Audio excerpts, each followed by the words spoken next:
Esta es Uniminuto Radio, HJKU, en Bogotá en los 14:30 AM y en Colombia y el mundo a través de uniminutoradio.com.co. También en Facebook, Twitter e Instagram a través de @Uniminutoradio.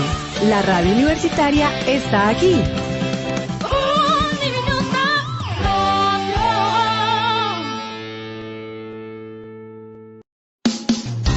Uniminuto Radio presenta El Puente. Hola, ¿qué tal? Bienvenidos al Puente, un escenario donde se integran diversas voces. Un espacio de diálogo, creatividad y encuentro.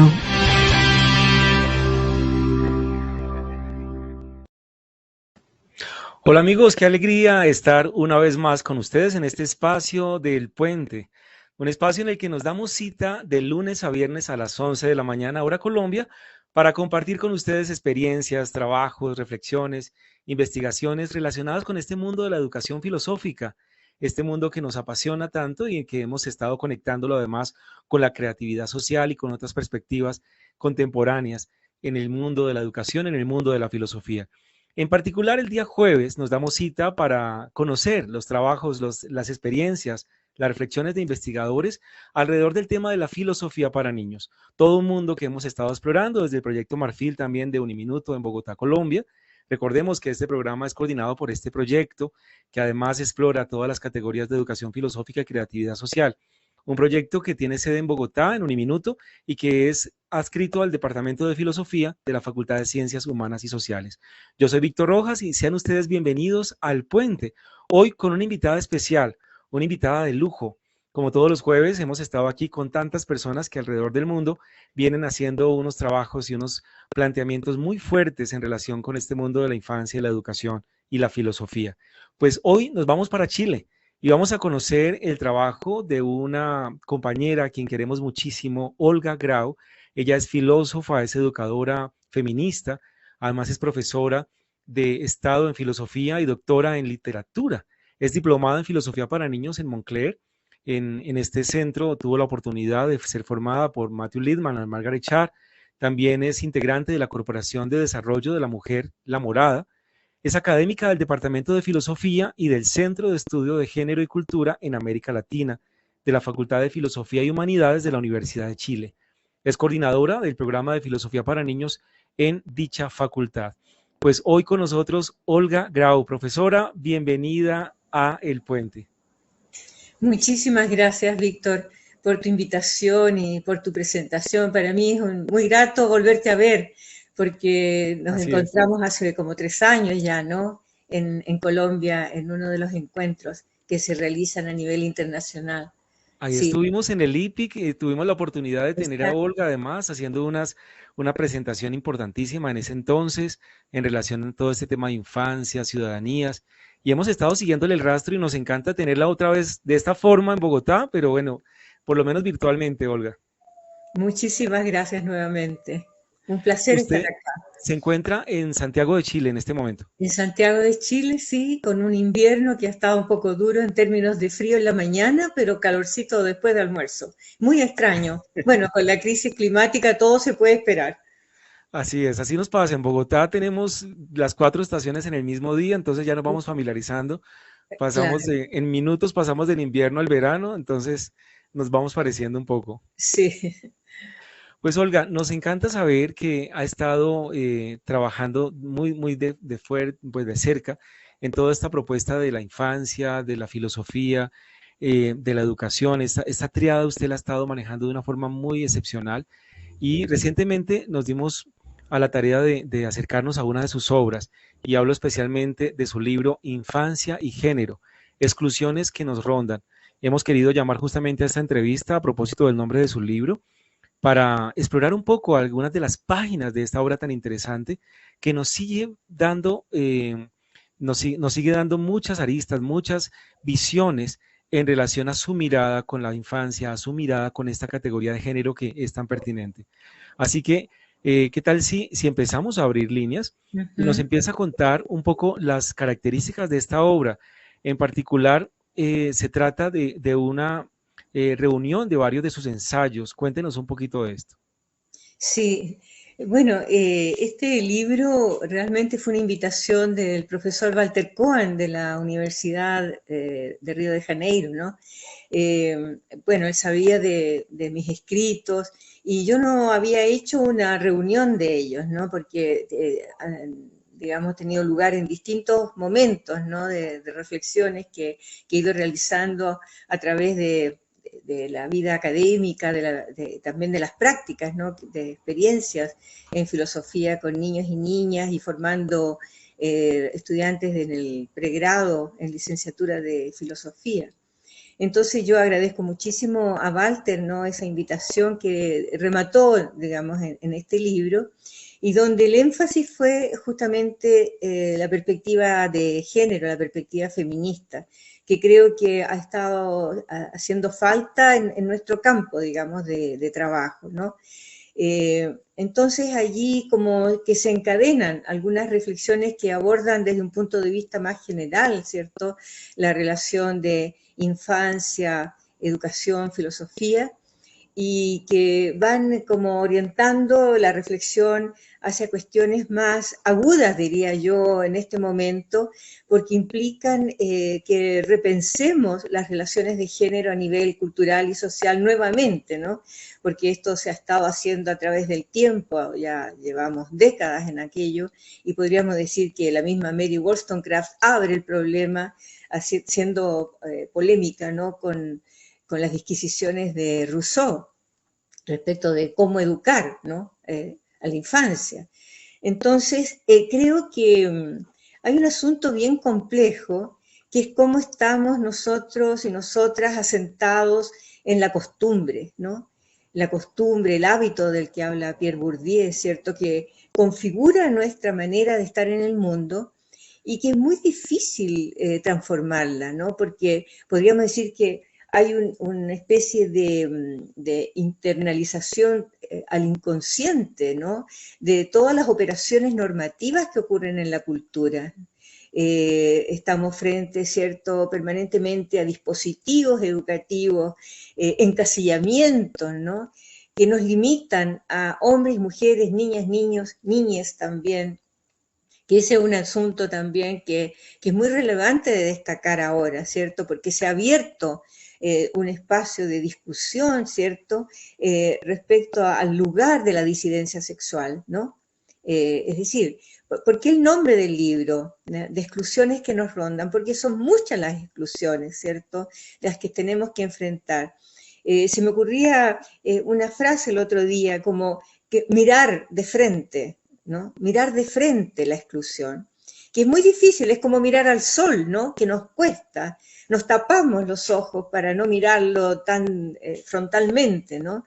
Pero yo creo que tenemos que tener ese valor de mirar de frente las exclusiones y que están inscritas de una manera u otra en cada una y uno de nosotros, ¿no? Es Además, decir, claro, usted lo subraya y es bien pertinente vernos implicados además en la exclusión, porque nos rondan y nosotros rondamos en ellas también y muchas veces las ponemos al ejercicio, las ejercitamos desde nuestros lenguajes, desde las prácticas y usted ha sido bien enfática incluso al subrayar algunas de los énfasis que nosotros mismos, incluso como académicos, hemos naturalizado muchas veces estas prácticas de exclusión.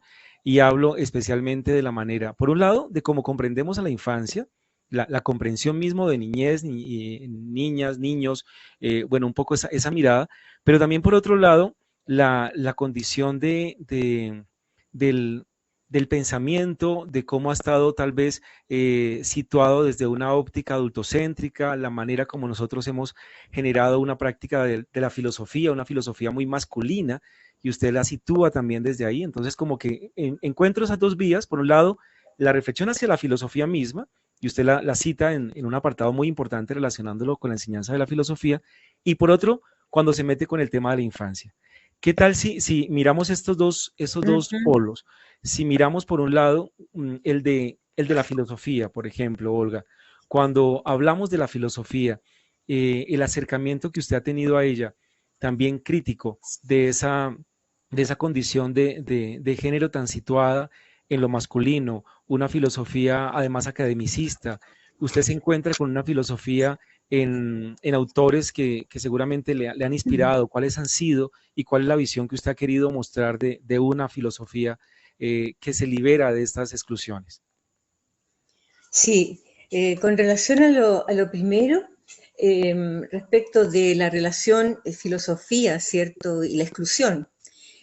Claro, ahí hay un texto que apunta a eso, ¿cierto? De cómo hemos sido formadas y formados en la disciplina, recogiendo fundamentalmente el pensamiento masculino. Es decir, en la historia de la filosofía, como que no hubiera mujeres pensadoras, ¿no? Podemos tomar distintas historias de la filosofía, incluso de personas muy cercanas, ¿no? Que valoramos muchísimo, pero donde esas voces no han estado presentes. Y no es porque no hayan existido, sino que porque no han tenido lugar. Entonces, por una parte, tendríamos que hacer un ejercicio muy persistente, ¿no? De incluir en las bibliografías, de incluir en los programas de estudio a pensadoras que han sido fundamentales, ¿no?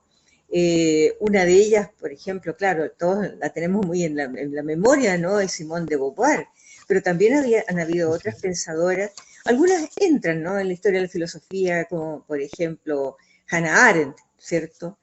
Pero no por feminista, ¿no? No por su concepción de género, ¿no? Sino que también por otras elaboraciones que nos sirven también, ¿no? Así como de otros autores, como Levinas mismo, ¿no? Que también ha sido discutido, pero que tiene elementos, ¿no? Que pueden ser recuperados para la reflexión y que justamente, por ejemplo, tienen que ver con la manera de concebir la otredad, ¿no? La diferencia, la alteridad, ¿no? Ese es más bien el término que utiliza, porque pienso que lo que tenemos que rescatar, ¿no? Y de una manera muy cotidiana, ¿no? No como elucubración solamente, ¿no? Tiene que ver con la aprehensión, ¿cierto? El aprehender la singularidad de la otredad, ¿no? Es decir, cada cual está constituida y constituido por un entramado, ¿no? De fibras, ¿ah? Que nos han hecho llegar a ser lo que somos, ¿no? Y esa singularidad es única en el mundo, ¿no? No va a haber otra. Y deberíamos tener como la acogida a esa singularidad. Y dentro de esas singularidades, obviamente, está el ser mujer, que tiene sus connotaciones muy particulares en nuestra cultura, ¿no? El ser masculino, pero cómo desarmar esas identidades para justamente hacerlas recorrer en una amplitud, ¿no?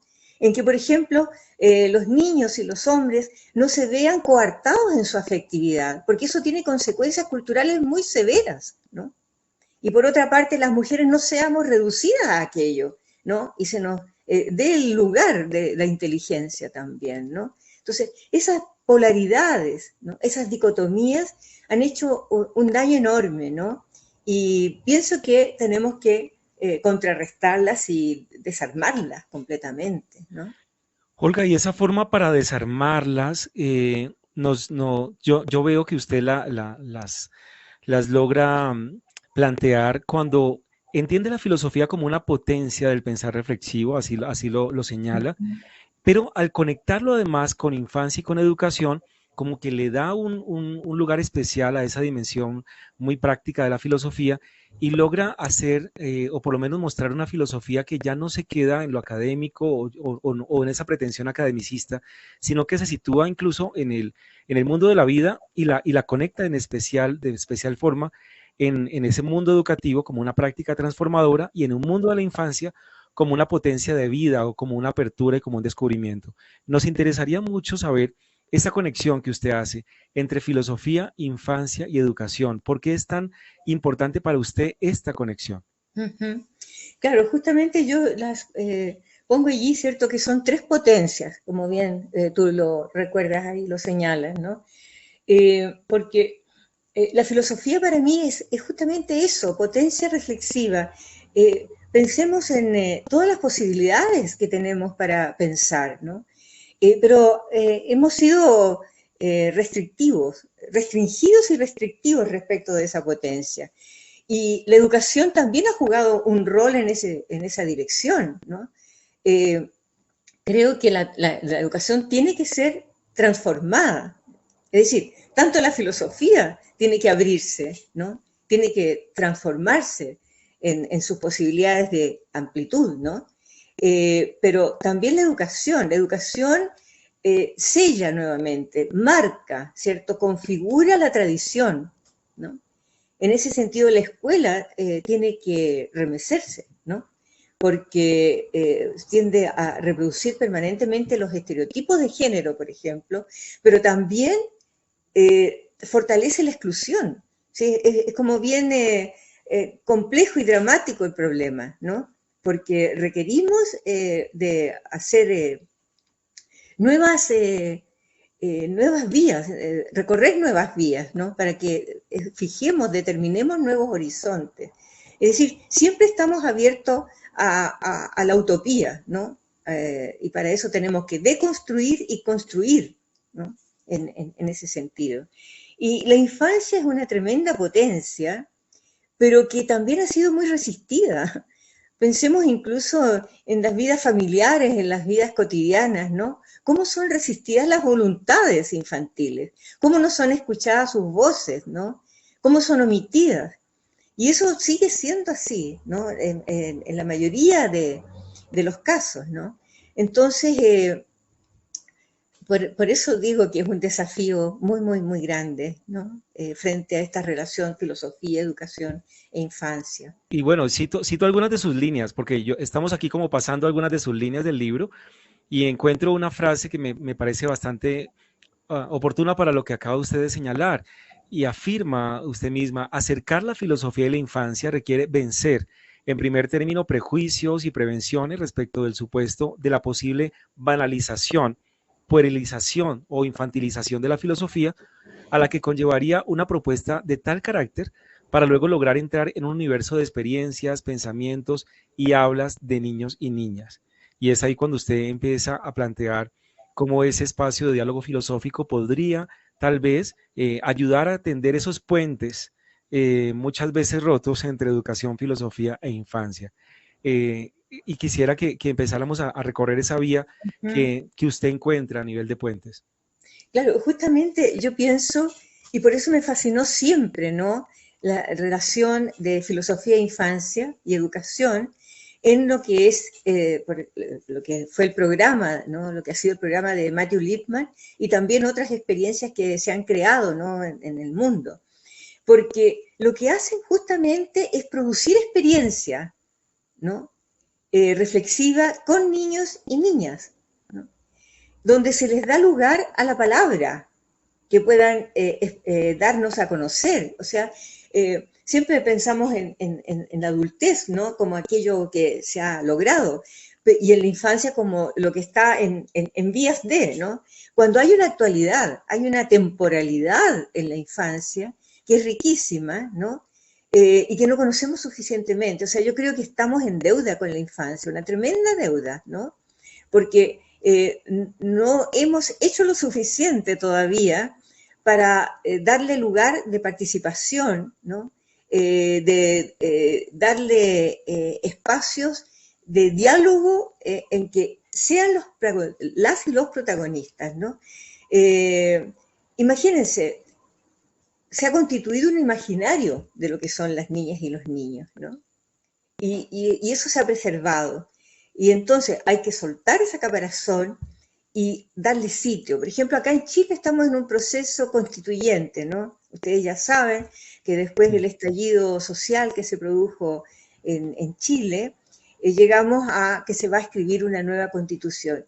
Y me encanta la heterogeneidad de ese grupo, pero claro, ahí no están los niños y los adolescentes y las adolescentes, ¿cierto? Pero se están tratando de encontrar, ¿no? maneras de comunicar, ¿cierto? Este grupo que va a constituir la constitución, ¿no? Que vengan opiniones, que sean canales abiertos, que rematen, ¿cierto? También en que podamos ser acogedores ¿no? De lo que piensan que debe ser la sociedad y la cultura y este mundo, ¿no? Además, un movimiento que ha inspirado mucho para toda América Latina. En la misma Colombia, en este momento también atravesamos una situación coyuntural en términos del movimiento ciudadano y se empieza a esbozar, Olga, curiosamente, el concepto de ciudadanías juveniles. No he escuchado todavía aquí en el territorio nacional tan contundentemente el tema de ciudadanías infantiles, pero sí encuentra ya uno en el lenguaje incluso de los mismos servidores públicos hablar de ciudadanías juveniles porque ha habido una participación muy fuerte, Olga, en todos los movimientos de manifestaciones sociales de la juventud. Ha sido la juventud la que sale a marchar, la que está expresando la indignación y la que está proponiendo incluso alternativas. En la primera línea que aquí llamamos están mujeres, están también madres, están jóvenes militantes, digamos, expresando sus reflexiones en términos de ciudadanía. Y ahí ya empieza uno a ver el desmonte de esa idea, esa lógica tradicional de una ciudadanía de adultos, mayoría de edad, para hacer referencia a este tipo de nuevos movimientos, incluso ojalá infantiles, ojalá desde la infancia, pero todavía siento que hace falta. Sin embargo, usted ese concepto sí lo ha trabajado, incluso en el IPIC hablábamos de esa relación entre ciudadanía e infancia, y usted ha planteado la particular forma en que los niños son una manera, un modo de ser, una potencia, como ya lo decía, y en el sentido de ser ciudadanos activos. Qué interesante esa visión, y eso se lo traigo a colación para preguntarle, Olga, acerca de si esa exclusión que nos ronda en términos de la infancia, y aquí lo estamos relacionando con la filosofía en este momento, podría tener también algunos peligros. Por un lado, y creo que usted también lo cita en el libro, una manera de engrandecer, entre comillas lo digo, las características de la infancia al punto de sobreestimularlos, no sé si se puede decir de esa forma, y son tan potencias, son tan capaces, son tan importantes y han sido tan excluidos que entonces los pasamos al otro lado y entonces hay una exaltación extrema hacia ellos en las prácticas de educación infantil. Lo planteo como si eso sería un riesgo o un peligro o no habría que asustarnos de eso, por un lado. Y eso en términos de que se desestima incluso el rol del adulto, entonces ya el adulto casi que ni participa, es decir, dejemos que el niño haga lo que él quiera y dejémosle una especie de autonomía suficiente para que exprese todas sus capacidades y entonces el adulto siéntese un poco para que sea el niño el que piense, decida y actúe. Eso por un lado, digamos que lo quiero plantear porque así lo pueden señalar algunos críticos. Y por otro lado, eso que tanto hemos escuchado en el mundo de la relación filosofía-infancia, Olga, y es, pero es que los niños son filósofos y los niños son filósofos naturales, una expresión que incluso ha sido muy criticada por el mismo Walter Cohen y que usted también lo cita. Entonces, lo traigo a colación y lo relaciono un poco con todo este movimiento de valoremos las ciudadanías infantiles y juveniles, pero ¿cómo atender estos posibles peligros, Olga? Muy interesante lo que estás planteando. Me gusta muchísimo porque nos da para analizar y conversar varias cuestiones. Yo pienso que el concepto de ciudadanía ya está completamente obsoleto, ¿no? Es decir, porque marca una idea, ¿no?, de cómo se constituye el ciudadano con cierto derecho a elegir, ¿no?, a su representante. O sea, de partida ya está en una ideología de la representación política, ¿no?, que también habría que abordar aquello, ¿no? Entonces, claro, podríamos empezar a hablar, por una parte se puede decir eso, ¿no?, ciudadanías juveniles, ciudadanías infantiles, ¿no? Pero tal vez hay que inventar otros conceptos que justamente conlleven la decisión y la voluntad política de la mayor participación. Es decir, son integrantes, ¿no? Son miembros y miembros, ¿no?, de la sociedad y de la cultura, ¿no? Tienen mucho que aportar. Es decir, yo creo que hay que poner escucha, hay que oír, ¿no?, esas voces y esas hablas, ¿no?, infantiles, que son muy valiosas. ¿Por qué son tan valiosas?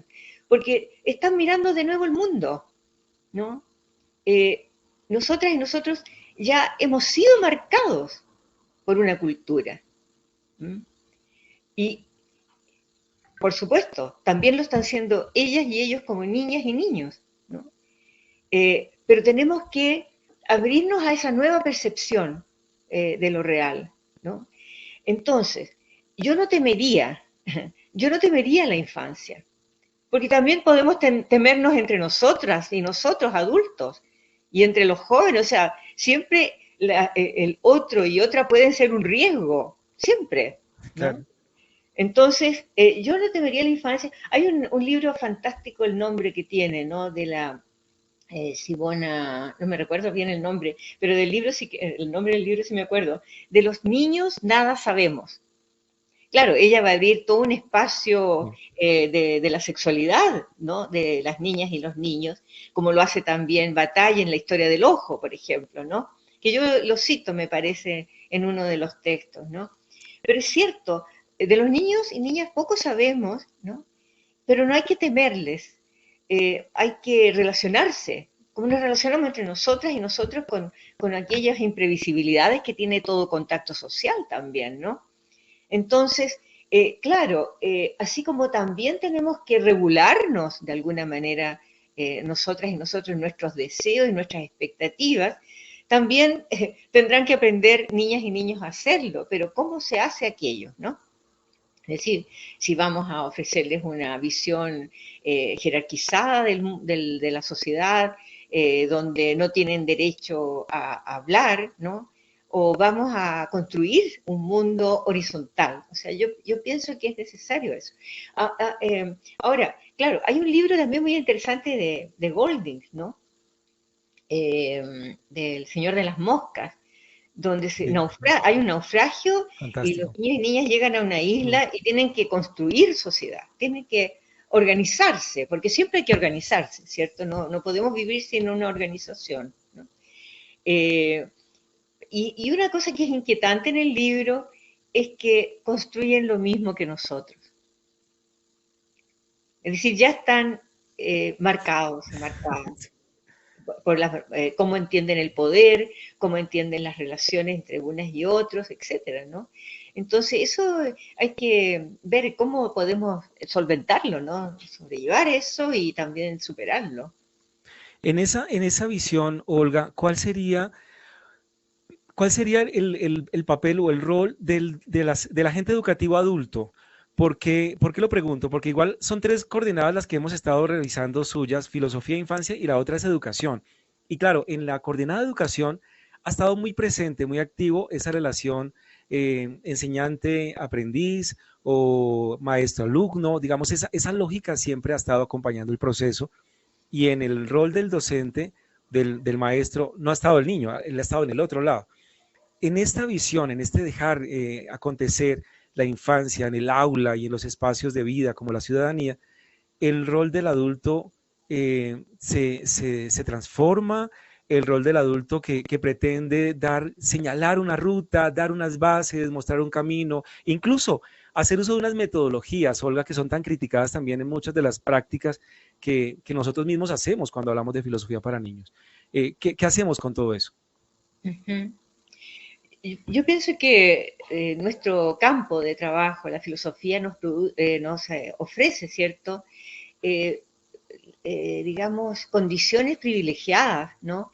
Para generar justamente el espacio de diálogo y de contención y de manifestación de las voces infantiles, ¿no?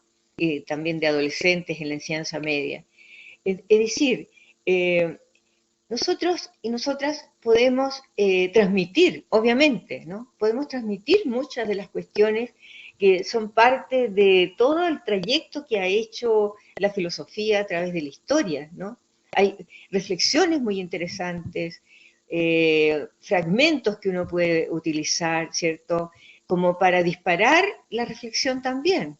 Entonces, yo pienso que el diálogo filosófico, ¿no? La comunidad filosófica tiene que ser completamente horizontal, ahí se pierde el lugar del docente, ¿no? No hay un docente, ¿no? Sino que hay una persona que interlocuta, ¿no? Y que motiva, y que dispara, y que ofrece condiciones, sobre todo ofrece condiciones. Yo creo que es una cuestión que tenemos que hacer en la escuela, en el liceo y en la universidad también. Ofrecer condiciones de participación, ¿no? Y expresivas y de manifestación, ¿no? Que uno lo puede hacer también en los cursos que hacen los electivos de la universidad, ¿no? Y que lo agradece muchísimo, porque una cosa que se lamentan en licenciaturas en filosofía es que muchas veces no se expresaron nunca, llega el examen de grado y por primera vez tienen que hablar. Y eso no puede ocurrir. Tenemos que, digamos, si hablamos de alguna metodología, ¿no? El método, el camino, digamos, ¿no? Es eso, de considerar espacios de expresión, ¿no? Y de reflexión en común, ¿no? En que pensamos juntos, en que uno y una no tiene las respuestas a preguntas que puede formular. O sea, la filosofía es pregunta, ¿cierto? Y podemos recoger muchas preguntas de la filosofía, ¿ah? Y las tenemos cada cual, las suyas, ¿no? Y esa es la que podemos ofrecer. Y son impresionantes. Por ejemplo, yo hice un taller en jardín infantil, 2 años, ¿no? Hace muchos años atrás. Y aprendí muchísimo con niñas de 4 y niños de 4 y 5 años, ¿no? Porque las reflexiones que hacían me remitían a los diálogos de Platón, por ejemplo, ¿no? Respecto del lenguaje, respecto del origen del universo, etcétera, ¿no? Entonces, hay allí una mirada, ¿no? Muy interesante en la infancia que tenemos que recoger. Y no somos tan distantes en ese sentido de cómo enfrentamos algunas preguntas. Muy bien, pues aquí estamos hoy con Olga Grau, invitada especial en este espacio que tenemos del puente. Aprovecho para saludar a la audiencia 1400 AM en Uniminuto Radio y a quienes nos están siguiendo también a través de las redes sociales. Nos ven a través de Marfil Educación Filosófica por YouTube y por Facebook también nos pueden encontrar.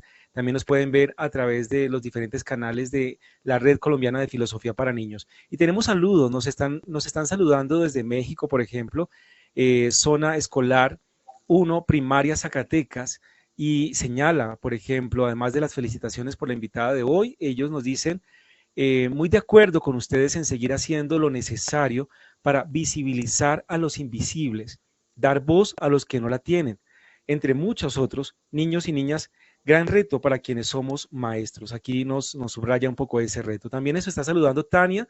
Tania Rodríguez nos saluda desde Sinacantepec, en el Estado de México. Siempre se me dificulta pronunciarlo, Tania me perdonará algún día, pero ahí está nuestra Tania, siempre fiel oyente y seguidora de nuestro espacio. Gracias, Tania, por tu saludo desde México. Mir Ricota también nos está saludando y nos dice desde Argentina, interesante escuchar una vez más a Olga, muy clara, para interpelar nuestro modo de ser, hacer, pensar en la vinculación con los otros. Gracias por el encuentro, saludos desde Argentina. Y Homero, quien nos saluda desde Durango, México, nos dice, mi punto de vista muy particular, las propuestas de participación ciudadana de la infancia y la adolescencia existen. Recuerda el trabajo de Angélica Sátiro, por ejemplo, en Michoacán, hace 3 años. Sin embargo, los políticos solo los escuchan y no las toman en serio. Mi pregunta es, ¿cómo trabajar ética y política con los políticos? Pregunta Homero, Olga. También nos saluda Sandy Fisborn, una estudiante nuestra de Uniminuto, a quien envío un saludo, también nos está saludando. Jaime Molina nos saluda, un saludo fraterno desde El Salvador, y nos dice, los niños como antes, transformadores. Excelente temática. Gracias a los amigos que nos están saludando, a todos ustedes por seguirnos en este espacio del puente, hoy pensando un poco acerca de estas relaciones y sobre todo de estas exclusiones que nos rondan a propósito del libro Infancia y Género de Olga Grau, que ustedes también pueden encontrar. Vamos a pedirle a nuestra querida asistente técnica, quien es Evelyn, que nos coloque el link del libro en el chat para que ustedes también lo puedan descargar. Es un libro de acceso libre que edita Editorial Nefi, que es la editorial que coordina el Núcleo de Estudios Filosóficos de la Universidad de Estado de Río de Janeiro, coordinado por Walter Cohen, si no estoy mal, Olga. Ahí están para que ustedes puedan descargar el libro. Olga, ahí están los comentarios, ahí nos están planteando algunas preocupaciones Y quiero plantear una pregunta de esta forma, Olga. Usted en uno de sus textos señala la dificultad para liberarnos de ese para. Ese para que tiene que ver justamente con esa relación de un adulto que sabe, de una persona que tiene unos niveles de comprensión tal vez distintas hacia otro que en su momento se entendió como destinatario.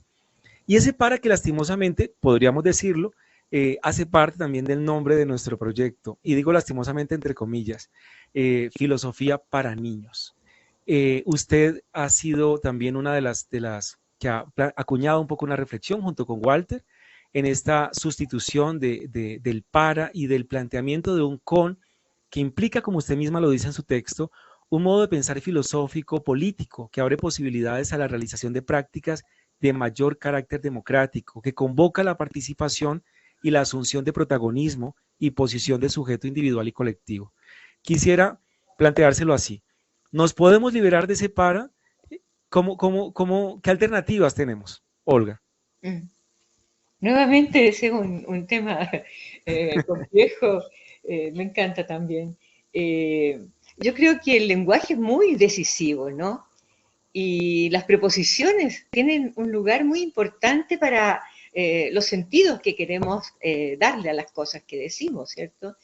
Y claro, el para, for children, ¿cierto? En inglés, como lo inventó Matthew Lipman, ¿cierto? Jan Margaret Sharp, indica, ¿cierto? La generación de algo que se ofrece a, ¿cierto?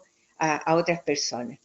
Y pienso que la preposición con señala el construir en el presente, ¿ah? Ese diálogo y esa conversación necesaria, reflexiva, frente a determinadas preguntas.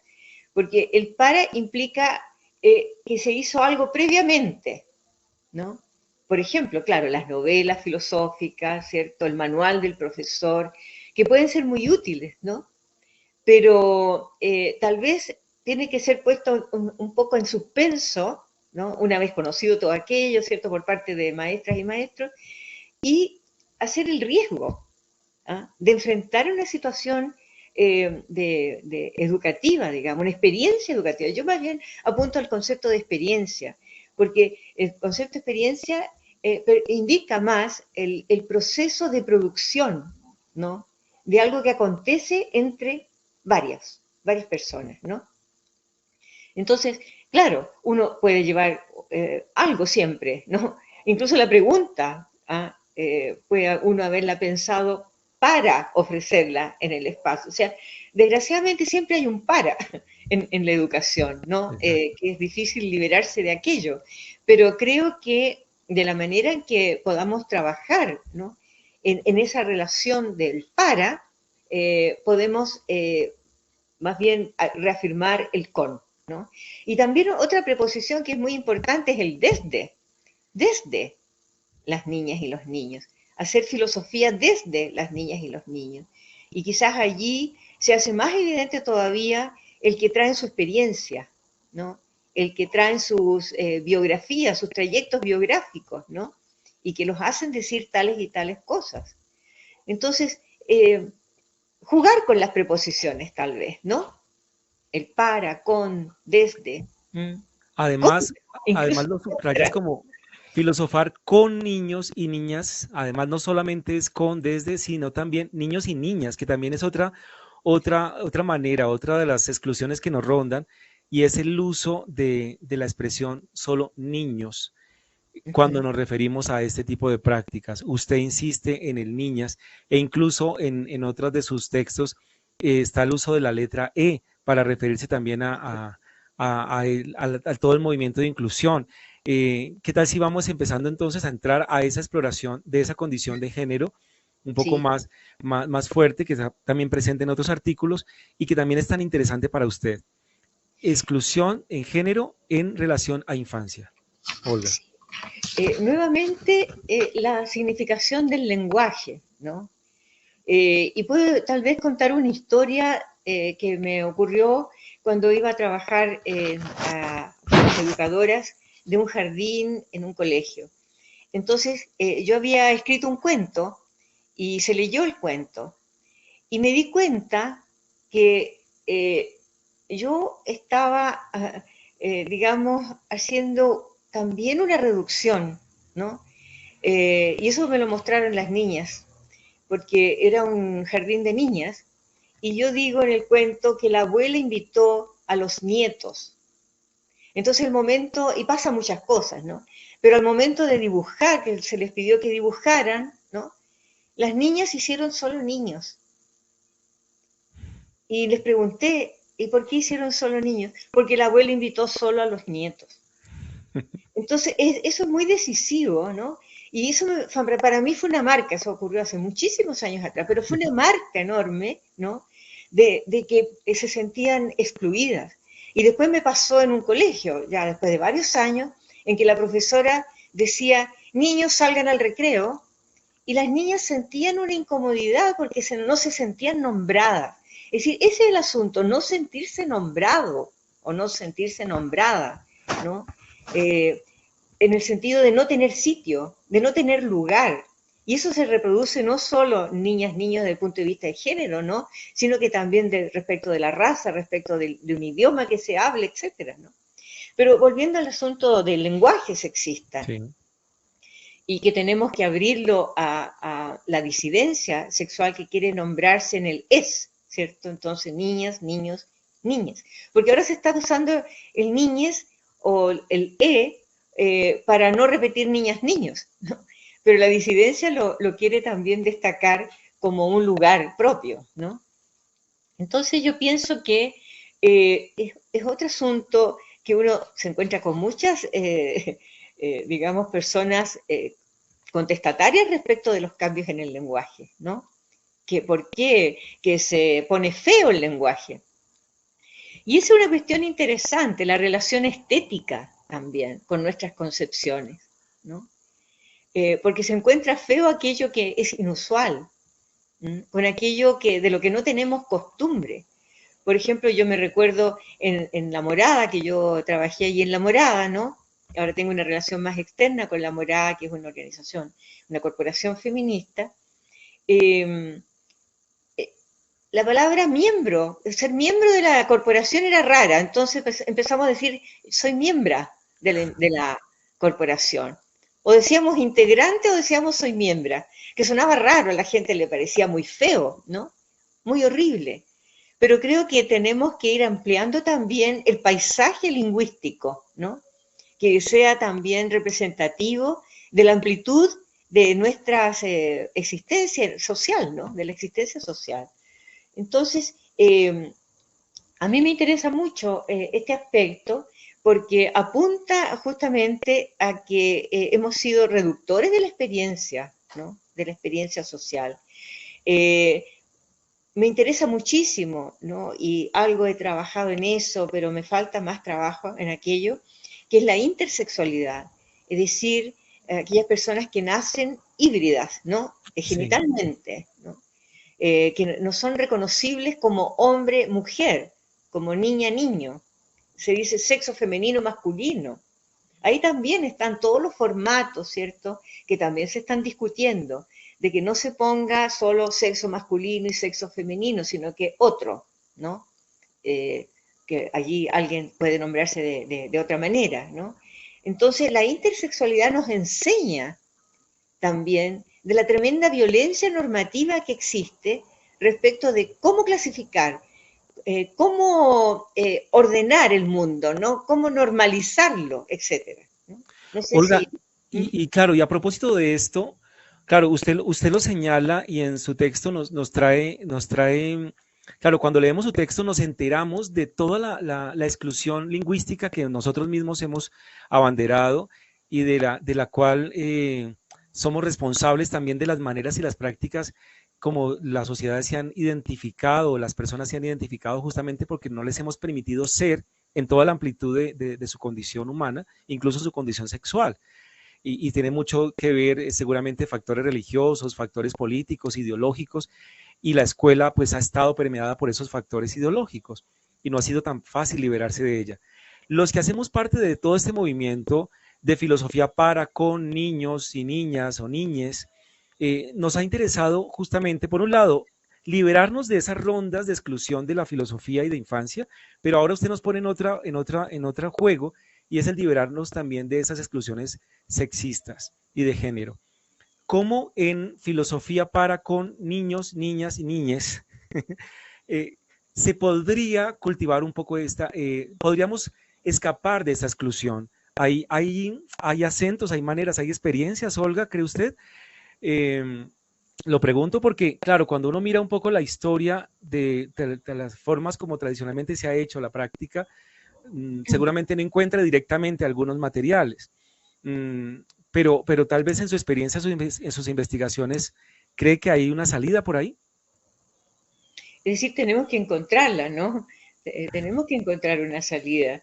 Yo pienso que estamos faltos de elaboraciones, por ejemplo, de relatos para niñas y niños y niñas, ¿cierto?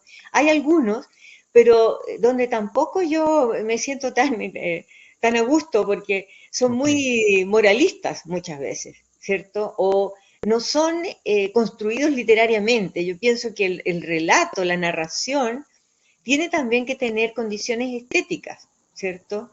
Tiene que fascinar, tiene que haber magia, ¿no? Magia en la lectura, magia, ¿cierto?, en la escritura. Entonces, uno se encuentra con algunas cosas, ¿cierto? Yo utilicé hace también tiempo atrás, pero lo sigo utilizando a veces, ¿no? Un cuento que se llama Rosa Caramelo, ¿no? Que habla justamente del horizonte que traza, digamos, ¿no? Es el de la igualdad de género. Entonces, la familia que quiere que las elefantas sean rosas, ¿no?, para que se casen bien, ¿no? Estas elefantitas ven que los machos, los varones, digamos, los elefantes, son grises, pero está totalmente dividido, rosa y gris. Claro. Así como rosa y azul, ¿no?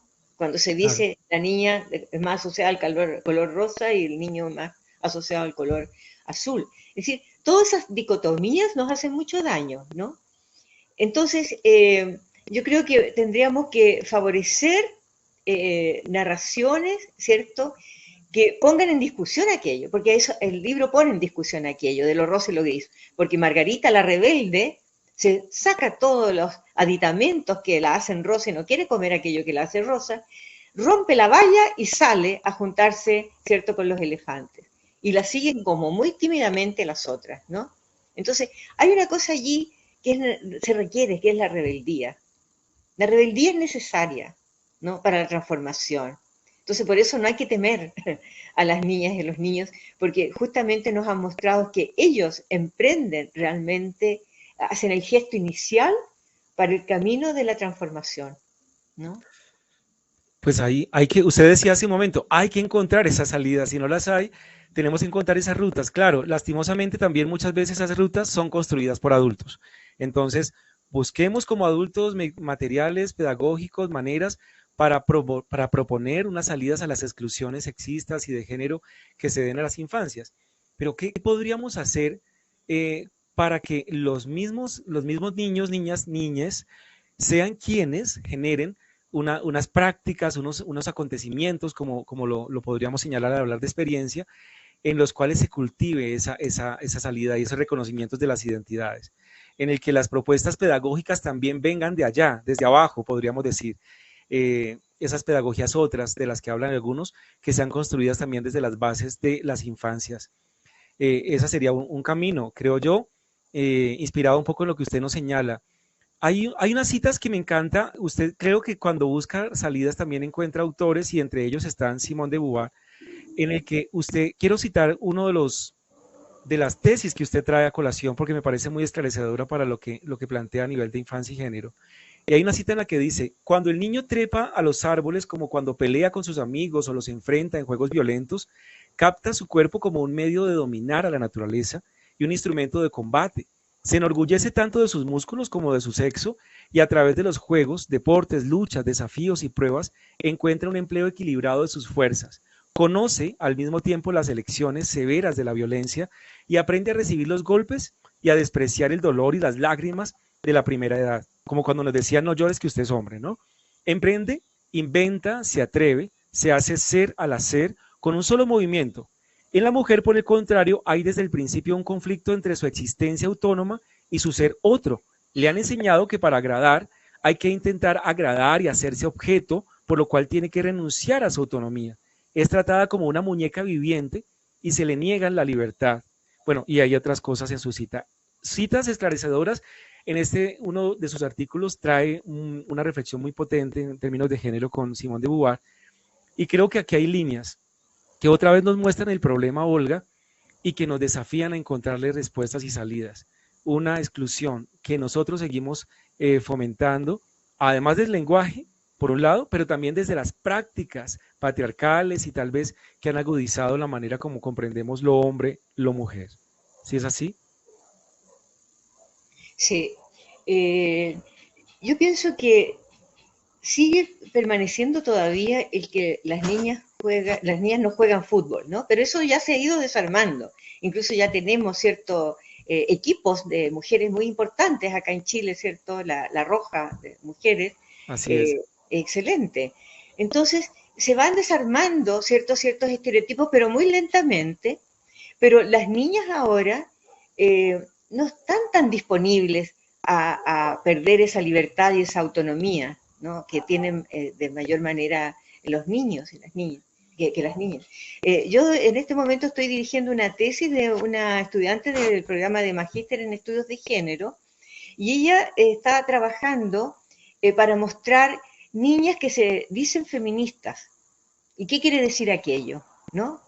5 chicas han sido entrevistadas, se ha trabajado con ellas, con incluso los cuentos que leen, ¿no? Y que les ayudan a elaborar, ¿no? esa subjetividad feminista, digamos, ¿no? Entonces, están ocurriendo procesos nuevos. Yo creo que estamos en un tiempo histórico crítico, muy, muy crítico, ¿cierto? Donde ocurren muchas violencias todavía, ¿cierto?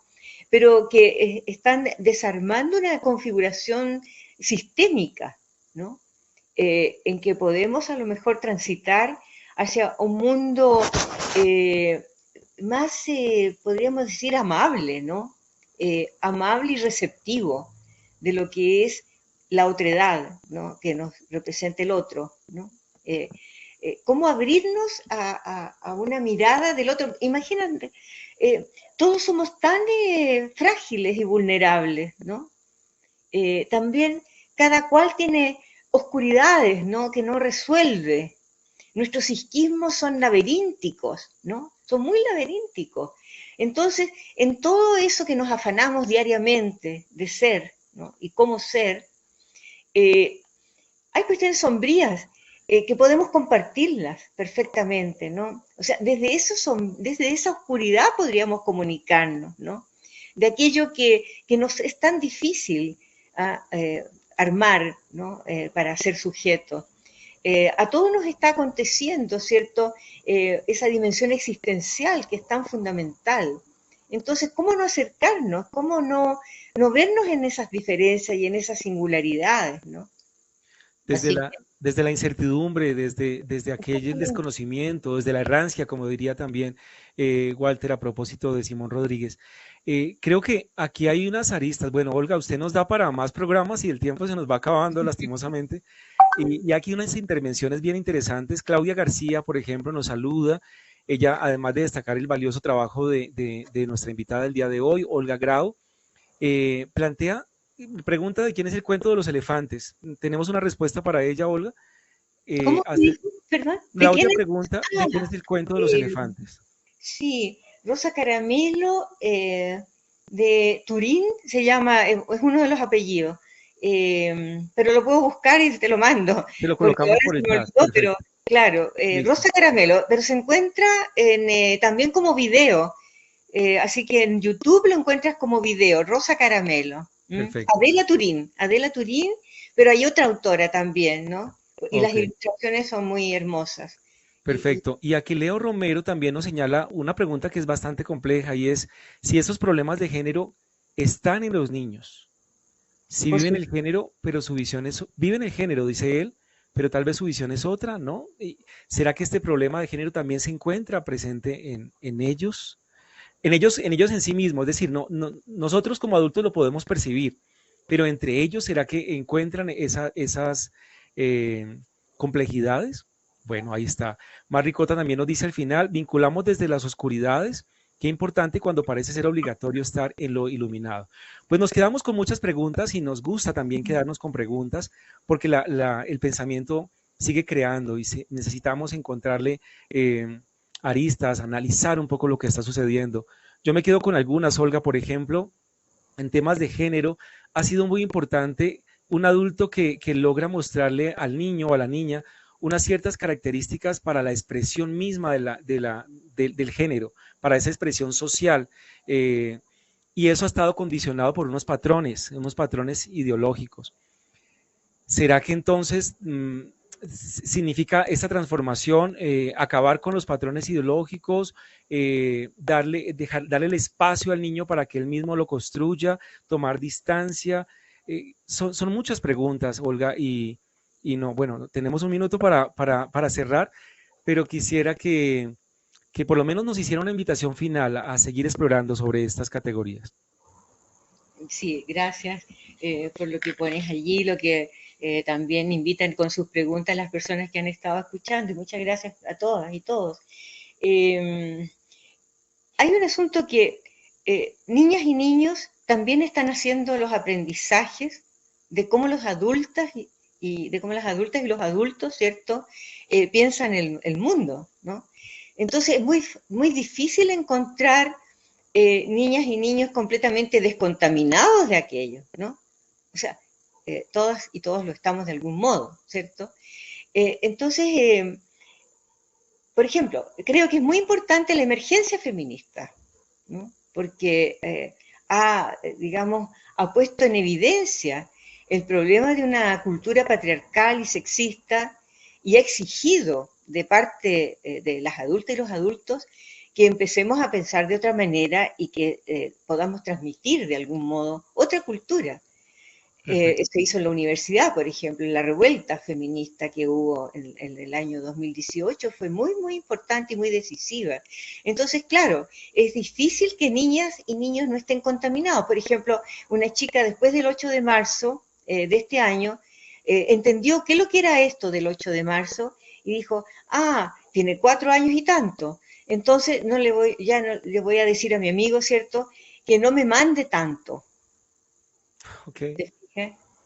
O sea, entendió qué es lo que significa, claro, la presencia y la fuerza de la visión femenina, ¿no? Qué bello. Esas emergencias pues son las que nos motivan además a continuar y seguramente los que nos siguen podemos ir identificando rutas, maneras y seguir identificando esas emergencias que pueden generar una transformación de las maneras y modos de participación, identificarnos como seres humanos. Olga, pues de verdad gracias, se nos acaba el tiempo, encantadísimos de tenerla hoy en el puente, tendríamos que volverla a tener para seguir conversando más con usted. Gracias por este libro que nos regala, que ya quedamos provocadísimos para seguir la lectura. Una vez más, abrazos desde Bogotá. Muchísimas gracias a ti, Víctor, que no solamente has hecho preguntas, sino que has puesto allí una serie de problemas, ¿no?, que es importante pensarlos, que dan cuenta de lo que necesitamos realmente seguir elaborando. También agradezco mucho a la audiencia, tu lindo programa, ¿no?, muy valioso, y yo estoy disponible para estar con ustedes otra vez porque siempre me atropello un poco. Me es más fácil escribir calmadamente que estar hablando en una circunstancia así. Bueno, pues tendremos a Olga nuevamente. Oyentes, gracias por haber estado con nosotros en el puente, a nuestra amiga Evelyn en la parte técnica y a todos ustedes. Recuerden que tenemos una cita de lunes a viernes. Yo soy Víctor Rojas y esto ha sido todo en el puente.